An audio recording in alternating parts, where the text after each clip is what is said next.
There is a lot to love about living in the Inland Northwest, and here at Crim 2, we love to celebrate the people, businesses, and sites that make the area so great. We bring you these stories every week as part of our Inland Northbest series. Thanks for joining us. I'm Channing Curtis, and right now we want to take a look at some of our most popular stories. The first one takes us to a cliff high above Lake Pend Oreille, where someone has the chance to live like a king or a queen in a real-life castle for sale.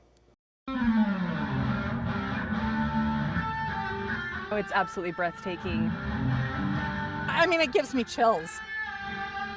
Welcome to Castle von Fronston. Be careful with the steps. There's plenty of food and refreshments and beheadings to come. Started the whole project back in 2005. I met a castle builder through music. He and I played music together, and he also built a castle up on Schweitzer. My buddy always used to ask me, why are you building a castle? And I'd answer him with, how many castle builders do you know? I know one. This would be how he visioned it to be in the end when it was completed. Wow. It's really beautiful. It's so incredibly different. It all started actually finding the property. It was on a 70-foot cliff, perfect for building a castle. We started building it and we played music at the same time. One day in the year, the fox in the time remembered well. The acoustics inside the castle, when I play my acoustic guitar, it just resonates. It's beautiful.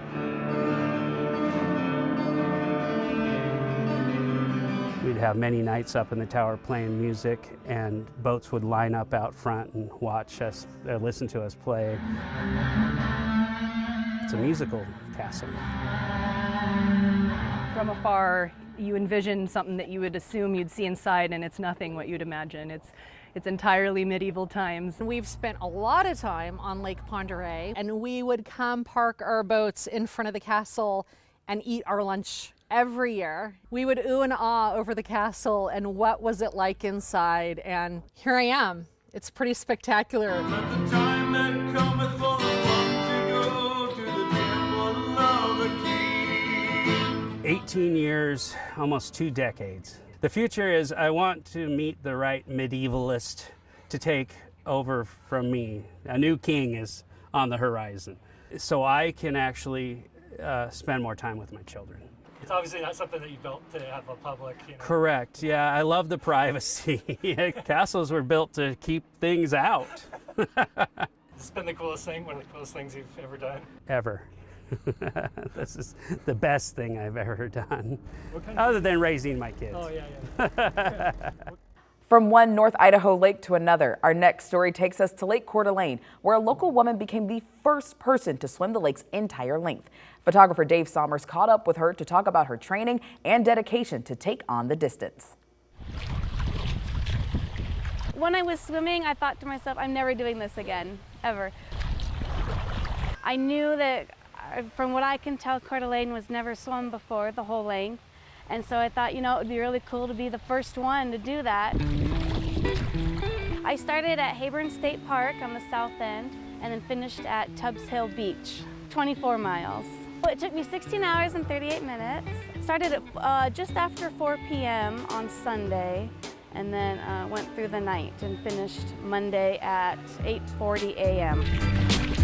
That was my longest swim. Yeah, last year I swam in Lake Pend Oreille and I did a 20K, about 12 miles, so this is double that.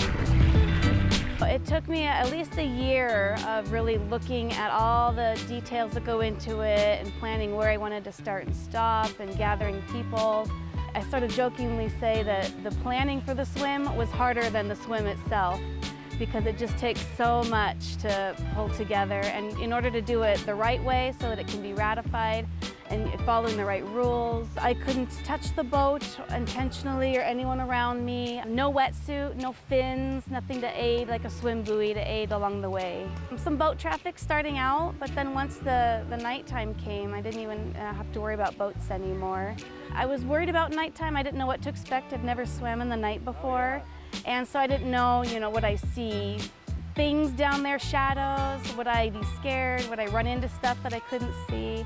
But it was the most perfect night. It was actually my favorite part of the whole swim. I felt pretty good throughout. Definitely near the end, my arms felt very sluggish and hard to even lift out of the water. But I never wanted to stop. I never thought to myself, oh, I just want to get on the boat, or, you know, there was points where I was like, I'm sick of this. I wish the swimming was over, but yeah, never a thought of, I'm ready to quit. Looking back a week later, I already got the bug to try something else, and I don't know yet what that is, but I definitely don't feel like I'm finished with this. I think I want to do some other long distance, lakes, rivers, who knows what, but yeah. English Channel. Yeah, yeah, I mean, if I had the opportunity, I would definitely do that, yeah. Congratulations to Kim, and also congrats to the Quilting Bee. The local quilt shop was named one of the top shops in the country, so we went to check it out. I do believe Scott nominated us. It's weird, you know, because we just think it's just us here, you know, taking care of our customers. It feels weird that there's other people that in other states and that actually care about what we're doing here. It's an article about the store and about us, and then a quilt that Lori Hine designed for this particular project. Here's one thing. They're already really busy. So how much more are they going to be able to take? I think we have the employees that'll be able to handle it. I wish our classroom was bigger so that we could take care of more students. We do about 100 classes a month. It's fun. Quilting, I mean, as you can see, you just really feel like you've accomplished something. We always have chocolate, and it keeps me social. That, in the last 2 years, it's been so hard. And we always have coffee. It's fun to be here. Did you guys do okay during all the COVID shutdown? We did, because people stayed at home and sewed. Masks. Yeah, the tech room saw a lot of old, dusty sewing machines coming out of Grandma's garage. If you ask our customers, probably 90% of the stuff they make, they give away as either donated or gifts. One of the things that I wanted to do when I retired, that's those on my list, is I'm going to quilt quilts for Morning Star, the boys' home.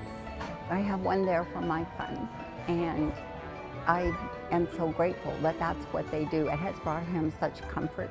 I think providing the place to actually come and be a community and create and inspire each other, that's what we're doing. We're just providing the place and the product. It's not about us, it's about the community and about the customers.